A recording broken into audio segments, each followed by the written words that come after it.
ভৱন নিৰ্মাণত load bearing আৰু non load bearing দুইটাতে বাঁহ ব্যৱহাৰ কৰা হয়।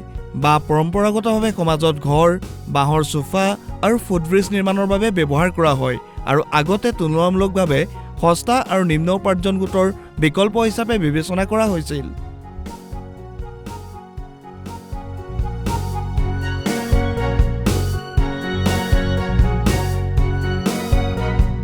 এতিয়া বাঁহৰ চিকিৎসাৰ ৰাসায়নিক কৌশল, উন্নত ডিজাইন আৰু শেহতীয়া প্ৰযুক্তিৰ উপলব্ধ, সেয়েহে বিভিন্ন নিৰ্মাণ কাৰ্যত বাণিজ্যিকভাৱে বাঁহ ব্যৱহাৰ কৰা হৈছে। এই নতুন প্ৰযুক্তিৰ জৰিয়তে গোটেই ঘৰটো বাঁহৰে নিৰ্মিত হ'বলৈ আৰম্ভ কৰিছে। বাঁহৰ সঠিক চিকিৎসাৰ দ্বাৰা নিৰ্মাণ কৰা ঘৰবোৰ কংক্ৰিট আৰু ইটাৰ দৰে শক্তিশালী। একে সময়তে ভূমিকম্প প্ৰতিৰোধী ক্ষমতাৰ বাবে ই ভূমিকম্পত স্থিৰ হৈ থাকিব পাৰে। বাঁহৰ পৰা বিভিন্ন ধৰণৰ নতুনকৈ নিৰ্মাণ আৰম্ভ হৈছে। উদাহৰণস্বৰূপে বাঁহৰ হোটেল, বিদ্যালয়, বহুস্তৰীয় ভৱনৰ লগতে কাৰ্যালয়সমূহতো বাঁহ ব্যৱহাৰ কৰা হৈছে। বাঁহৰে নিৰ্মাণৰ নতুন প্ৰথাই কেৱল ব্যৱসায়ীসকলৰ বাবেই নহয়, স্থাপত্যবিদসকলৰ বাবেও সম্ভাৱনাৰ এক নতুন দুৱাৰ মুকলি কৰিছে। বেংগালুৰু আন্তঃৰাষ্ট্ৰীয় বিমানবন্দৰ টাৰ্মিনেল 2 ভৱনত বাঁহৰ ব্যৱহাৰ কৰা হৈছে। বাঁহৰে নিৰ্মাণৰ ক্ষেত্ৰত বাঁহৰ ভৱনটো ব্যাপক ব্যৱহাৰৰ ক্ষেত্ৰত এক মাইলৰ খুঁটি হিচাপে প্ৰমাণিত হৈছে। এতিয়া ব্যৱহাৰকাৰীসকলে হয় গোটেই ঘৰটো বাঁহৰে ডিজাইন কৰিব পাৰে বা তেওঁলোকৰ প্ৰতিটো ডিজাইনত স্থাপত্যবিদে বাঁহৰ সৰ্বাধিক ব্যৱহাৰ কৰিব পাৰে। অদূৰ ভৱিষ্যতে বৰ্ধিত জনসংখ্যাৰ আৱাসৰ প্ৰয়োজনীয়তা পূৰণ কৰিবলৈ ভাৰতে কাঠৰ অভাৱৰ সন্মুখীন হ'ব পাৰে। তদুপৰি পৰম্পৰাগত সামগ্ৰীৰ ওপৰত বৰ্ধিত নিৰ্ভৰশীলতাক পৰিৱেশৰ অৱক্ষয়ৰ বাবে দায়ী বুলি গণ্য কৰা হয়। সেই কাৰণবোৰৰ বাবেই বাঁহক কাঠ আৰু তীখাৰ বিকল্প হিচাপে দেখা যায়। বাঁহ হৈছে আন সকলোতকৈ দ্ৰুতভাৱে বৃদ্ধি হোৱা সুলভ আৰু পৰিৱেশ অনুকূল ঘাঁহ। ভৱন নিৰ্মাণত ব্যৱহৃত সামগ্ৰী চিমেণ্ট, ষ্টীল, এলুমিনিয়াম, গ্লাছ হ'ব লাগে। এই সকলোবোৰ সামগ্ৰীত যথেষ্ট কাৰ্বন ডাই অক্সাইড নিৰ্গত কৰাৰ পিছত সৃষ্টি হয়। এতিয়া আমাক এনে সামগ্ৰীৰ প্ৰয়োজন যি হয় একেবাৰে কাৰ্বন নিৰ্গত নকৰে বা অতি কম কাৰ্বন নিৰ্গত কৰে। বাঁহ হৈছে এনে সামগ্ৰী যি কাৰ্বন নিৰ্গত নকৰে কিন্তু ওলোটাই অক্সিজেন নিৰ্গত কৰে আৰু বায়ুৰ পৰা কাৰ্বন ডাই অক্সাইড সুৰক্ষিত হয়। সেয়েহে আজিৰ গোলকীয় উষ্ণতাৰ পৰিস্থিতিত এই বিষয়বোৰ অতি গুৰুত্বপূৰ্ণ। আৰু বাঁহ হৈছে একমাত্ৰ সামগ্ৰী যাক পৃথিৱীৰ 1 নম্বৰ বহনক্ষম সামগ্ৰী বুলি গণ্য কৰা হয়। ই স্থিৰতাৰ চেম্পিয়ন আৰু আমি ইয়াক দৈনন্দিন জীৱনত যিমানেই ব্যৱহাৰ কৰোঁ ই পৰিৱেশৰ বাবে সিমানেই লাভজনক হয়। বাঁহৰ বহুতো ব্যৱহাৰ আছে আৰু আমাৰ সাহিত্যতো প্ৰায় 1500ৰো ওপৰ বাঁহৰ ব্যৱহাৰ আছে। যদি আমি বাঁহলৈ চাওঁ, বৃহৎ পৰিমাণৰ ব্যৱহাৰ হৈছে ঘৰ এটা নিৰ্মাণ কৰাত বা এটা গাঁথনি নিৰ্মাণ কৰাত। বাঁহৰ শক্তি যি লাগে সেয়া বেৰৰ দাঁত ভাল হ'ব লাগে। এনে বাঁহ আমাৰ দেশতো পোৱা যায়। বাঁহৰ টেনচাইল শক্তি সাধাৰণ তীখাতকৈ বেছি। বাঁহৰ দমনমূলক শক্তিয়ে ইয়াক ভৱন নিৰ্মাণৰ বাবে উপযুক্ত কৰি তোলে। পাতল বাঁহৰ ডাঙৰ ব্যাসৰ বাঁহতকৈ বহুত বেছি কম্প্ৰেছিভ শক্তি থাকে, কিয়নো ডাঙৰ বাঁহৰ বেৰৰ থিকনেছ বহুত কম হয়। চাওক, যেতিয়া আমি হাউচিং সামগ্ৰীৰ দ্বাৰা বাঁহ বাছনি কৰিব বিচাৰোঁ, আটাইতকৈ গুৰুত্বপূৰ্ণ কথাটো হ'ল ইয়াৰ আহৰ শক্তি আৰু ইয়াৰ বেৰৰ দাঁত দুয়োটা অতি গুৰুত্বপূৰ্ণ। যিকোনো ধৰণৰ বাঁহ নিৰ্মাণ সামগ্ৰীৰ বাবে যেতিয়া আমি ঘূৰণীয়া বাঁহ ব্যৱহাৰ কৰোঁ, কমেও 10 mm বেৰৰ দাঁত থকাটো অতি গুৰুত্বপূৰ্ণ। বাঁহ ইয়াৰ নমনীয়তাৰ বাবে নিৰ্মাণৰ বাবে উপযোগী সামগ্ৰী। বাঁহৰ আঁহ কাঠৰ আঁহতকৈ দীঘল হয়, যি বাঁহক কিছুমান ক্ষেত্ৰত কাঠতকৈ ভাল আৰু নিৰ্মাণ কাৰ্যৰ বাবে উপযুক্ত কৰি তোলে। বাঁহ বা বাঁহৰে তৈয়াৰ কৰা নিৰ্মাণ সামগ্ৰী কাঠ আৰু ঘৰ নিৰ্মাণৰ সৈতে জড়িত প্ৰায় সকলো বস্তুৰ সলনি ব্যৱহাৰ কৰিব পাৰি। বাঁহৰ নিজৰ টেনচাইল শক্তি ঘূৰিব বা পোন কৰাৰ ক্ষমতা আছে। সহজ উপযোগিতা আৰু উপলব্ধতাৰ বাবে ই এক বহু উপযোগী সামগ্ৰী। বাঁহৰ টাইলছ, দেৱানৰ পেনেল, ছালৰ বাবে কৰোগেটেড শ্বীটৰ উপৰিও অন্যান্য নিৰ্মাণ সামগ্ৰীও বজাৰত পোৱা আৰম্ভ হৈছে। বাঁহ ব্যৱহাৰ কৰি ঘৰ এটা নিৰ্মাণ কৰাটোৱে কেৱল পৰিৱেশ সুৰক্ষিত নকৰে, কিন্তু ইয়াক সেউজীয়া কৰাত অৰিহণা যোগায় আৰু ইয়াৰ বাবে LED সেউজ নিৰ্মাণ প্ৰমাণপত্ৰ প্ৰণালীৰ প্ৰমাণপত্ৰ প্ৰাপ্ত কৰা হয়। সেউজীয়া ভৱন আৰু ডিজাইনৰ বাবে LED অৰ্থাৎ শক্তি আৰু পৰিৱেশ ডিজাইন নামৰ এটা প্ৰতিষ্ঠানে LED প্ৰমাণপত্ৰ প্ৰদান কৰে। ভৱন নিৰ্মাণৰ বাবে বাঁহ বাছনি কৰোঁতে মনত ৰাখিব লাগিব যে বাঁহডাল ৩-৫ বছৰৰ ভিতৰত কটা হয়। বাঁহৰ শক্তি, বাঁহৰ বোজা বহন ক্ষমতা, বাঁহৰ বেৰৰ ডাঠ, বাঁহৰ সঠিক দৈৰ্ঘ্য, দুটা গাঁঠিৰ মাজৰ দূৰত্ব ইত্যাদি। বাঁহৰ বহুতো প্ৰজাতি উপলব্ধ, কিন্তু নিৰ্মাণৰ বাবে বাঁহৰ উন্নত প্ৰজাতি হৈছে বাম্বুচা বলকোৱা, ডেণ্ড্ৰোকেলামাছ টুণ্ডা, ডেণ্ড্ৰোকেলামাছ ষ্টকি, বাম্বুচা নুটান্স, ডেণ্ড্ৰোকেলামাছ হেমিল্টনি, ডেণ্ড্ৰোকেলামাছ ষ্ট্ৰিক্টাছ আদিক বিবেচনা কৰা হয়। বেম্বুচা বলকোৱাৰ কলিবোৰ ৮ৰ পৰা ১৫ চেণ্টিমিটাৰ ব্যাসৰ সৈতে প্ৰায় ২০ মিটাৰ দীঘল। অতি শক্তিশালী হোৱাৰ বাবে এই বাঁহটো মুখ্যতঃ ঘৰ নিৰ্মাণত ব্যৱহাৰ কৰা হয়। ঘৰৰ গাঁথনিগত অংশ অৰ্থাৎ ষ্ট্ৰাকচাৰেল ভাগ যেনে বিম, চাং আৰু জখলা তৈয়াৰ কৰাৰ বাবে আটাইতকৈ উপযোগী বুলি গণ্য কৰা হয়।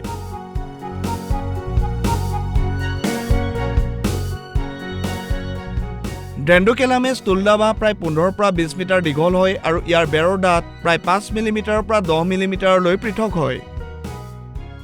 এই বাঁহ কাঠ উদ্যোগৰ লগতে ভৱন নিৰ্মাণত ব্যৱহাৰ কৰা হয়। ছাদ তৈয়াৰ কৰিবলৈ তুলদা বা বাঁহৰ বলকোৱা বাঁহ ব্যৱহাৰ কৰা উচিত। ডেণ্ড্ৰোকেলামাছ ষ্টক্সি ৬ মিটাৰ দীঘল হয়। ইয়াৰ ব্যৱহাৰ ঘৰ নিৰ্মাণত, চিৰি নিৰ্মাণত আৰু ফাৰ্নিচাৰ তৈয়াৰ কৰিবৰ কাৰণে কৰা হয়।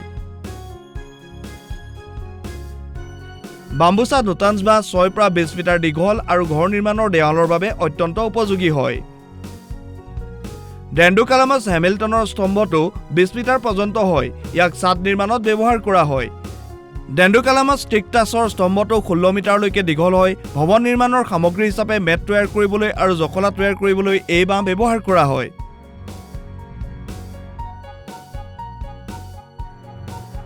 ভৱন নিৰ্মাণৰ বাবে ৰঙৰ কোডিঙৰ দ্বাৰা সঠিকভাৱে কটা আৰু উচ্চ মানদণ্ডৰ শ্ৰেণীবদ্ধ বাঁহ উপযুক্ত হয়। ইয়াক প্ৰাপ্ত কৰিবলৈ নিৰ্মাণৰ বাবে বাঁহ ৩ পৰা ৫ বছৰ পুৰণি হোৱাটো নিশ্চিত কৰিব লাগে আৰু ৰাসায়নিক ধৰণে চিকিৎসা কৰা উচিত। সঠিকভাৱে চিকিৎসা কৰা বাঁহৰ ঘৰ এটাৰ উচ্চ মানদণ্ড আছে আৰু সেইটো ৪০-৫০ বছৰ ধৰি থাকিব পাৰে। ভৱনটো নিৰ্মাণ কৰোঁতে বিশেষজ্ঞৰ পৰামৰ্শ আৰু নিৰ্মাণৰ প্ৰয়োজনীয়তা অনুসৰি মূল বোজা কঢ়িওৱা স্তম্ভবোৰৰ মাজৰ দূৰত্ব নিৰ্ধাৰণ কৰিব লাগে। বাঁহক মাটিৰ আৰ্দ্ৰতা আৰু পোক পতংগৰ পৰা সুৰক্ষিত কৰিবলৈ প্লিন্থটো মাটিৰ পৰা অলপ ওপৰলৈ ৰখাৰ প্ৰয়োজন আৰু প্লিন্থটো শিল বা চিমেণ্টৰ হ'ব লাগে, মাটিৰ নহয়। এনে কৰিবলৈ ব্যৰ্থ হ'লে বাঁহৰ আৰ্দ্ৰতা শোষণ কৰাৰ সম্ভাৱনা হ'ব পাৰে, যি বাঁহৰ শক্তি প্ৰভাৱিত কৰে। ভৱনৰ বেৰ নিৰ্মাণৰ বাবে বিভক্ত বাঁহ আৰু তীখাৰ জালৰ সৈতে চিমেণ্টৰ প্লাষ্টাৰ ব্যৱহাৰ কৰিব পাৰি। বাঁহত উলম্ব আঁহ থাকে আৰু লোৰ নখ বা স্ক্ৰুৰ সৈতে সংযুক্ত কৰিব নালাগে। উলম্ব আঁহ হোৱাৰ বাবে ই বিভাজিত হোৱাৰ আশংকা থাকে। যিহেতু বাঁহত স্ক্ৰু লগোৱাটো সঠিক নহয়, সেয়ে বাঁহত ফুটা কৰি ইয়াক নট বল্টু বা বাঁহৰ স্ক্ৰু বা কয়ৰ বা ৰছী বা ধাতু আদিৰ দৰে অন্যান্য পদ্ধতি ব্যৱহাৰ কৰিব লাগে। ছাদৰ গাঁথনিটোৱে লোড ট্ৰেকিং গাঁঠিৰ বাবে মেট বৰ্ডৰ সৈতে সাধাৰণ ষ্টীল বল্ট ব্যৱহাৰ কৰিব পাৰে।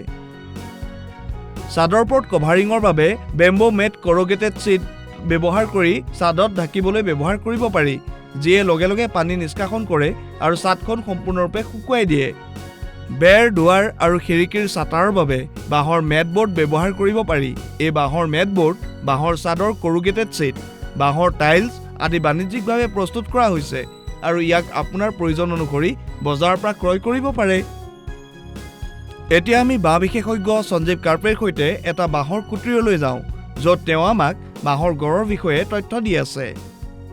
নিৰ্মাণ সাধাৰণতে 4টা ভাগত বিভক্ত কৰা হয়। এটা হৈছে ইয়াৰ ভেটি, দ্বিতীয়টো তেওঁ স্কেলটন, তৃতীয় দেৱাল আৰু চতুৰ্থ ছাদৰ সামগ্ৰী। এইটো এটা বাঁহৰ গাঁথনি। মই আপোনাক দেখুৱাব বিচাৰোঁ যে আপুনি ইয়াক চাব পাৰে যে এইটো প্লিন্থ বাঁহৰে তৈয়াৰ কৰা হৈছে। ইয়াৰ ওপৰত ফ্ল'ৰিং সামগ্ৰী আছে। এইটো পাথৰ, কিন্তু আজিকালি বাঁহৰ মজিয়াত টাইলছবোৰ ব্যৱহাৰ কৰিব পাৰি।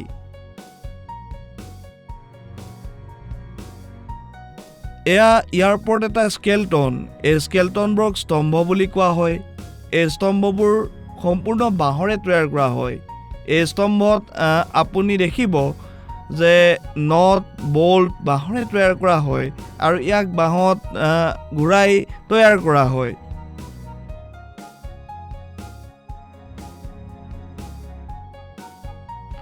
তাৰপিছত মই আপোনাক দেখুৱাব বিচাৰোঁ যে এই ট্ৰাছটো সম্পূৰ্ণ ট্ৰাছ বাঁহৰে নিৰ্মিত আৰু এই স্তম্ভটো ইয়াৰ সৈতে সংযুক্ত আৰু ৰেলিঙৰ এটা অংশ আছে, ই বাঁহৰে তৈয়াৰ কৰা হয়।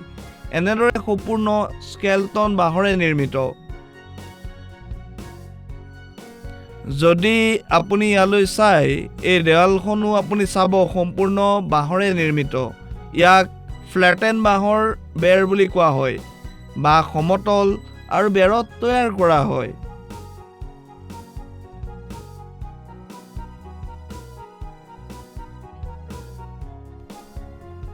এইটো এটা ছাদৰ সামগ্ৰী, য'ত আপুনি দেখিব যে বাঁহৰ মেটবৰ্ডখন ছালৰ সামগ্ৰী হিচাপে ব্যৱহাৰ কৰা হৈছে আৰু ইয়াক বাঁহৰ পাৰ্লিনৰ ওপৰত স্থিৰ কৰা হৈছে। এতিয়া এইটো ভিতৰৰ গাঁথনি, য'ত আপুনি দেখিব যে ভিতৰৰ দেৱালটো সম্পূৰ্ণৰূপে বাঁহৰে নিৰ্মিত। ইয়াক বাঁহৰ পোৱালি বুলি কোৱা হয় আৰু ইয়াক ভিতৰৰ দেৱাল হিচাপে ব্যৱহাৰ কৰা হয়। আপুনি পোহৰৰ ফিক্সাৰ, আলমাৰী, বিচনা সকলোবোৰ বাঁহৰে নিৰ্মিত দেখিব। এইটো ভিতৰত ট্ৰাছ, যাক বাঁহৰ লাইটিং ফিটিঙৰ সৈতে সংযুক্ত কৰা হৈছে।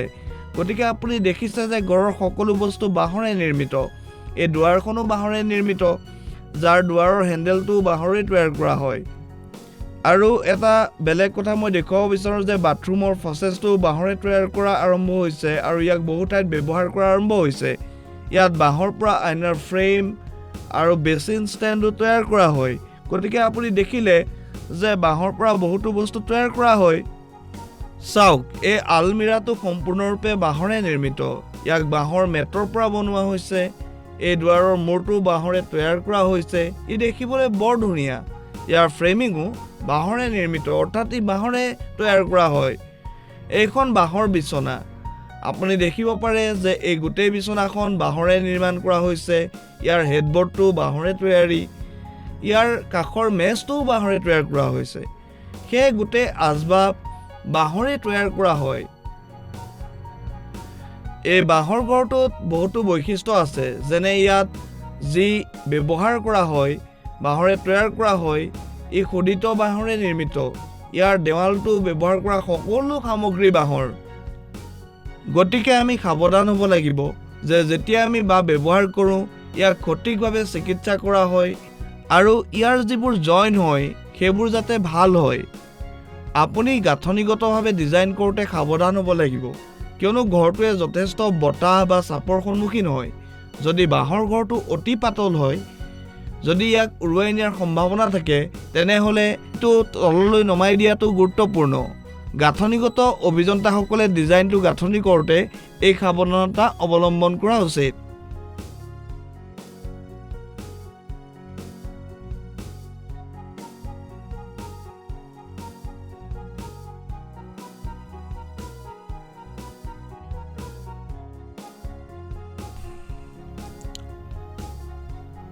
যেতিয়া আপুনি বাঁহৰে ঘৰ এটা নিৰ্মাণ কৰে, ইয়াৰ সঠিক গাঁথনিগত ডিজাইনৰ দৰে এই বস্তুবোৰৰ যত্ন ল'ব। বাঁহৰ প্ৰজাতিবোৰ অতি সাৱধানে বাছনি কৰা হৈছে নাই, ইয়াৰ যি বৈশিষ্ট্য ছালৰ সেয়া বুজি পোৱাটো। দ্বিতীয় গুৰুত্বপূৰ্ণটো হ'ল ইয়াৰ চিকিৎসাটো বাছনি কৰা। যদি বাঁহৰ বাহ্যিক অংশত ব্যৱহাৰ কৰা হয়, যদি বৰষুণৰ পানী ইয়াৰ ওপৰত পৰি আছে বা পৰিব পাৰে, কেৱল ফিক্সিং এজেণ্ট থকা সংৰক্ষক ব্যৱহাৰ কৰিব লাগে। আৰু আমি ভিতৰত ব্যৱহৃত বাঁহত ফিক্সিং নকৰা এজেণ্টৰ সৈতে সংৰক্ষক চিকিৎসা ব্যৱহাৰ কৰিব পাৰোঁ। তৃতীয় কথাটো হ'ল আমি যত্ন ল'ব লাগিব যাতে কোনো ঠাইতে পানী নপৰে। সেয়ে ডিজাইনটো এনেকুৱা হ'ব লাগে যে বৰষুণৰ পৰা পানী আহিলেও ইয়াত কোনো গুৰুত্ব নাই, কেৱল পানী ক'তো স্থিৰ হৈ থাকিব নালাগে, তেনেধৰণৰ নক্সা তৈয়াৰ কৰিব লাগে। আমি আন এটা কথাৰ যত্ন লোৱা উচিত যে আমি যিমান সম্ভৱ সিমান ওপৰৰ ফালে ৰাখিব লাগে, যাতে আমি স্বয়ংক্ৰিয়ভাৱে বাঁহক বৰষুণ আৰু সূৰ্যৰ পোহৰৰ পৰা সুৰক্ষিত কৰিব পাৰোঁ। বাঁহৰ ঘৰ এটা নিৰ্মাণ কৰোঁতে এই সকলোবোৰ বস্তুৰ যত্ন লোৱা উচিত। বাঁহৰ ঘৰৰ তত্ত্বাৱধানৰ যত্ন লোৱাটো গুৰুত্বপূৰ্ণ। বাঁহৰ ঘৰটো চাপেৰে নিৰ্মিত, চিকিৎসা কৰা বাঁহ, সেয়েহে ইয়াৰ স্থিৰতাৰ বাবে কোনো তত্ত্বাৱধানৰ প্ৰয়োজন নাই। কিন্তু যেতিয়া সৌন্দৰ্যৰ কথা আহে, তেতিয়া ঘৰটো নতুন দেখুৱাবৰ কাৰণে বা দেখাৰ বাবে, ধুনীয়া দেখাৰ বাবে প্ৰতি 2-3 বছৰত মেলামাইন বা পিঅ'ৰ দৰে আৱৰণ কৰাটো প্ৰয়োজনীয়। আপুনি যিমানে বেছি বাৰ কৰিব, আপোনাৰ ঘৰটো সিমানেই নতুন আৰু ধুনীয়া দেখাব। আনকি আপুনি 5-10 বছৰৰ বাবে কৰিলেও ইয়াৰ একো ডিউৰেবিলিটিত প্ৰভাৱ নপৰে। গতিকে এনে বাঁহৰ ঘৰ নিৰ্মাণৰ বয় সাধাৰণ চিমেণ্ট আৰু কংক্ৰিটৰ ঘৰতকৈ 30-40% অধিক। কিন্তু যেতিয়া ইয়াক অধিক সংখ্যক লোকে ব্যৱহাৰ কৰে, এই বয় হ্ৰাস কৰা হ'ব, কিয়নো ই বাঁহ, তীখা আৰু চিমেণ্টতকৈ সস্তা সম্পদ। যিমানে মানুহে ইয়াৰ ব্যৱহাৰ কৰিব, ই মূলসুঁতিৰ সামগ্ৰী হৈ পৰিব আৰু ব্যয় হ্ৰাস হ'ব।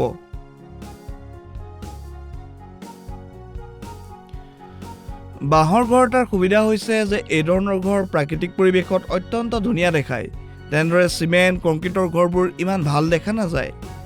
দ্বিতীয় আটাইতকৈ গুৰুত্বপূৰ্ণ কথাটো হ'ল যে সৌন্দৰ্যতা।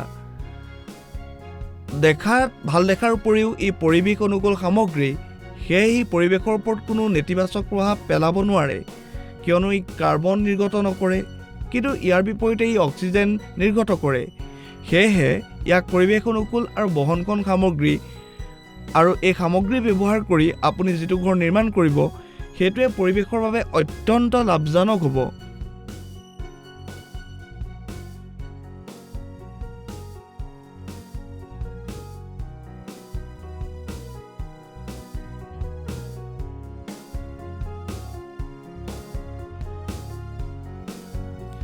বাঁহ ঠিক কৰোঁতে কিছুমান বস্তুৰ যত্ন ল'ব লাগিব। প্ৰতিডাল বাঁহ প্ৰাকৃতিকভাৱে পোন নহয়, প্ৰয়োজন অনুসৰি ইয়াক পোন বা বান্ধি পোন কৰিব পাৰি। বাঁহৰ বেৰৰ ডাঠ অৰ্থাৎ বেৰৰ থিকনেছ অতি গুৰুত্বপূৰ্ণ, আৰু বাঁহটো ভিতৰৰ পৰা ফোঁপোলা হয়। ডিজাইন কৰোঁতে ব্যৱহাৰ অনুসৰি বেৰৰ ডাঠৰ যত্ন ল'ব লাগে। যদি বেৰত পৰ্যাপ্ত ডাঠ নাথাকে, তেনেহ'লে বাঁহৰ গুৰি ব্যৱহাৰ কৰিব লাগে। বাঁহৰ গাঁঠিবোৰ মনত ৰাখি ডিজাইন কৰিব লাগে। বাঁহৰ ঘৰটো ডিজাইন কৰোঁতে এই সকলোবোৰ বস্তুৰ যত্ন লোৱাটো অতি গুৰুত্বপূৰ্ণ। আজিকালি নতুন প্ৰযুক্তিৰ জৰিয়তে অভিযন্তাই বাঁহ বিকশিত কৰিছে, আৰু অভিযন্তাই বাঁহৰ পৰা মজিয়াৰ বাঁহৰ টাইল, দেৱালৰ পেনেল, কৰোগেটেড শ্বীট অৰ্থাৎ কৰোগেটেড শ্বীটলৈকে বিভিন্ন ধৰণৰ নিৰ্মাণ সামগ্ৰী তৈয়াৰ কৰা হৈছে। বাঁহৰ মেটবৰ্ডৰ উপৰিও অন্যান্য সামগ্ৰী সৃষ্টি কৰা হৈছে। এই সামগ্ৰীবোৰ বজাৰত উপলব্ধ যদিও ই অন্যান্য নিৰ্মাণ সামগ্ৰীতকৈ সস্তা নহয়। ইঞ্জিনিয়াৰ্ড বাঁহৰে নিৰ্মিত একেধৰণৰ নিৰ্মাণ সামগ্ৰীৰ সৈতে গোটেই ভৱনটো বাঁহৰে নিৰ্মাণ কৰিছে।